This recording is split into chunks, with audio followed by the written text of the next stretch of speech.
Okay, you best be careful what you're putting on your social medias. You don't be talking any crazy things, right? Making yourself a target, especially if you want to have a visa application. Now, some visa applications are easier than others, but the US, I have a friend who went through the visa application to get a job, a legitimate job in America, and it was like 9 months of nonsense. It really was so long. I was like, why bother? America sucks anyway. Why would you want to go there? You know what I'm saying? Way better here. You know, people are actually friendly here. Americans are just obnoxious. No offense to you all. I do love some of you. US demands social media details from visa applicants. That's right. Because why? Well, why would you think? You know, if you put something on a, I don't know, like a picture of the Twin Towers and a big smiley face, I don't think it's a good look for you. I think your chances of getting approved for that visa would be limited. Lowered. Your chance, you know what I'm saying. You could have your Twitter profile that says I am a jihadi and cat lover. You know, like it's just not going to go down well, is it? You know, you might have some mad anti-American rhetoric, which I spout all the time. So I'm probably not going to get a visa approved anytime soon. Nearly all applicants for US visas will have to submit their social media details under newly adopted rules. Now, some people might go, "Oh, that is a bit too much." I would say that's a bit too much, but at the same time, everything you put on social media is public, and again, there is some like jokes could be taken out of context and. You know, but employers look at this kind of stuff. We've always sort of known this, like, and you should know this because a lot of employers look at social media profiles now to see what kind of person you are, see how many status updates you put of how drunk you are. It's like, oh, late for work again, I'm drunk. It's like, yeah, good one, mate, nice one. It is kind of invasive, but if you're going to put yourself out there consistently.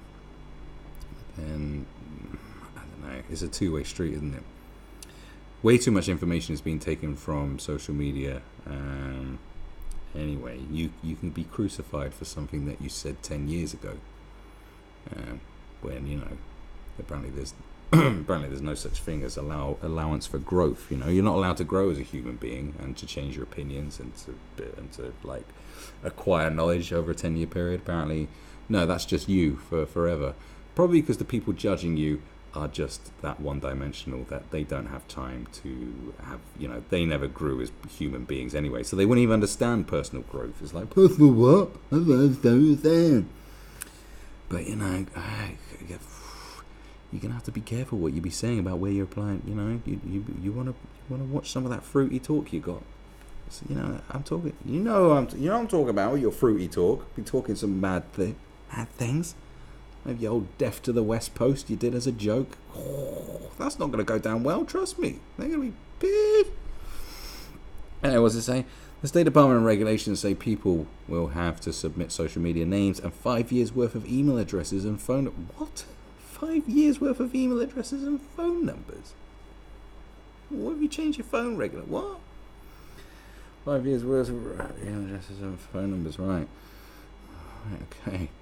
I mean, that is okay. Well, they're definitely like they're monitoring your ass. Like they don't want any wrong uns coming in now. That's strict. That's like. But the thing is, you shouldn't have anything to hide. If you got any like jokes and stuff, if it was like if they looked at jokes and joke emails and if they went through your text and you said some silly stuff, you would hope that they would understand what humor is. But I don't have high hopes for that. To be honest, like some people just really don't get stuff. It's shocking how, you know, you think about all the silly messages you've sent. You could send all kinds of stuff going, oh yeah, Yankee Doodle fucks, they're all burn in hell, lol. And the security man's gonna read that going, right, I think that's funny, do you? I said, alright, it's just a joke, mate, calm yourself down, don't pee your pants, you prick. You know, these people are kind of humorless. You know, people in these sort of professions, the police, immigration. You know, these aren't mad. These aren't, you know, zany pranksters. They're not madcap fools running around telling jokes all the time. You know, these people are proper serious. They take their job serious. They're giving you a stamp of approval. They want you can take your jokes and leave them, pal. No jokes allowed here. So I don't know. I don't know. When proposed last year, authorities estimated the proposal would affect 14.7 million people annually. That's a lot of people. Certain diplomatic and official visa applicants will be exempt from the stringent new measures. Well, of course they will. However, people travelling to the US to work or to study will have to hand over their information. We are constantly working to find mechanisms to improve our screening processes to protect US citizens while supporting legitimate travel to the United States, the department reportedly said. Feeling the impact of Trump's foreign worker squeeze, US sets visa limits in Ghana deportee row. Oh, well, wish I could click on those links, but I don't want to. Previously, only applicants who needed additional vetting, such as people who had been to parts of the world controlled by terrorist groups, well, which were, I mean, that would make sense, would need to hand over this data, but now applicants will have to give up their accounts, names on a list of social media platforms, and also volunteer the details of their accounts on any sites not listed. But what if you just lie? I mean, how stringent? How much? Like, if it's going to affect 14 million people or so, like, how much resource do they have? How many resources do they have to check you're not, pulling a fast one? They go, well, you must have more social media accounts than that. Just Bebo, you say? Yes, I just have Bebo. I don't think so, son. We've got, but we haven't really got the time to check whether you're lying, because obviously that's going to take a hell of a long time. I don't know about this. Anyone who lies about their social media use could face serious immigration consequences. According to an official who spoke to The Hill, the Trump administration first proposed the rules in March 2018. At the time, the American Civil Liberties Union, a civil rights group, said there is no evidence that such social media monitoring is effective or fair, and said it would cause people to self-censor themselves online. Well, at least the American Civil Liberties Union is saying something good.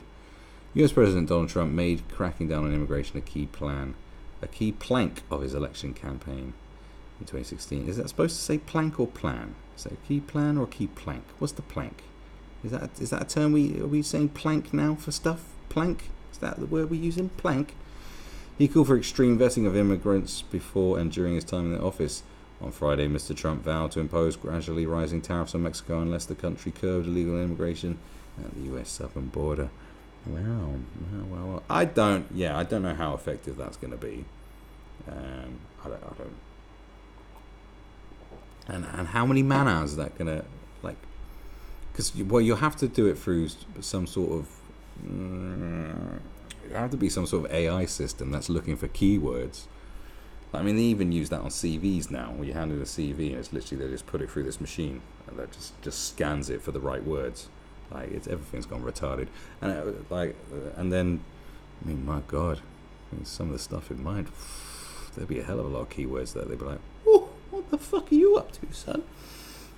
So I don't know. I don't see that working out for the best. I don't know. There's a hell of a lot of work to go through. 14 million people. How are you gonna? Where would you even start? That's just giving me a headache just thinking about it. But yeah, that's the thing. Social media is just becoming this place now where it's just a battleground now. It's just like you have to self-censor yourself, or other people are going to censor you, and you don't know what you can say. There's just no rules around it. Like, what are the rules? Like, humor in written form can be misconstrued. Like, some text messages can flop on people if they don't really know. Like, with me, if someone doesn't really know me and I start, like, joking around on text, they're going to be like, but now we're at a stage where even if you're on video, like, making jokes, like, I'm making jokes right now, and people are like going, yeah, but what were you really saying? It's like going, as if it's like some total, as if it's like the Gestapo just going, we know you're sending secret messages to our enemies, Mr. Patadon. That's not my name, by the way, but, and it's, yeah. So I don't know, putting such power in the hands of humorless people such as immigration authorities, people in the immigration authority.